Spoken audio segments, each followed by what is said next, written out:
નમસ્કાર, આપ જોઈ રહ્યા છો આઝાદ મીડિયા લાઈવ। દાદાનું બુલડોઝર કેશોદ શહેરમાં આવતું રોકાયું। સબ જ્યુડિશિયલ મેટર બને તો જવાબદાર તંત્ર મૂક પ્રેક્ષક બની જશે। કેશોદના માંગરોળ રોડ પર આવેલ કરેણિયા બાપાના મંદિર પાસે પાંજરાપોળ સહિત 60 જેટલા ખાતેદારોને લાગુ પડતી ગારી આવેલ છે। 3 કિલોમીટર સુધી લાંબી આ ગારીમાં વરસાદી પાણીના નિકાલ માટે ઉપરાંત ખેડૂતો ખેતમજૂરો પોતાના ખેતીકામ માટે ખાતર બિયારણ ઉપજના પાક ઘાસચારો લાવવા મૂકવા નવાબી કાળથી ઉપયોગમાં વપરાશમાં લેવામાં આવે છે।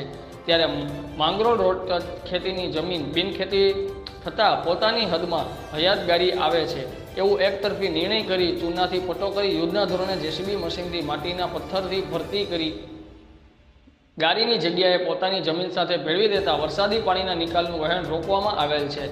અસરગ્રસ્ત ખેડૂતો દ્વારા લેખિતમાં રજૂઆત કરતા મામલતદાર કચેરી દ્વારા આજે તારીખ 23/5/2023 11 વાગ્યે દબાણ દૂર કરવા લાગતી વળગતી કચેરીઓમાં લેખિત જાણ કરી સવારે 11 વાગ્યે હાજર રહેવા જણાવાયું હતું, પરંતુ દાદાનું બુલડોઝર કેશોદ શહેરમાં આવ્યું નહીં। બંધ બારણે બેઠક યોજી મસલતોનો દોર શરૂ થયો હતો। વિવાદાસ્પદ દબાણ દૂર કરવાને બદલે સબ જ્યુડિશિયલ મેટર બને તો જવાબદાર તંત્ર દ્વારા કંઈ કરવું પડે નહીં, એટલે ઠાગાઠૈયા કરવામાં આવતા હોવાનું ચર્ચા રહ્યું છે। કેમેરામેન રાવલિયા મધુ સાથે રિપોર્ટર જગદીશભાઈ યાદવ, આઝાદ મીડિયા લાઈવ, જૂનાગઢ। અમે બંધ કરેલી છે એને પૂર્ણ કરવા માટે રજૂઆત માટે અમે ધારાસભ્યની ઓફિસે 60 ખેડૂતો આવેલા છીએ। બાબતે શું પ્રતિક્રિયા આપી? ધારાસભ્યશ્રીએ આ રીતે રોજ અત્યારે અમને એવું સ્વતંત્રતા આપીએ કે અમે વહેલામાં વહેલી તકે સખ્ત કાર્યવાહી કરશું।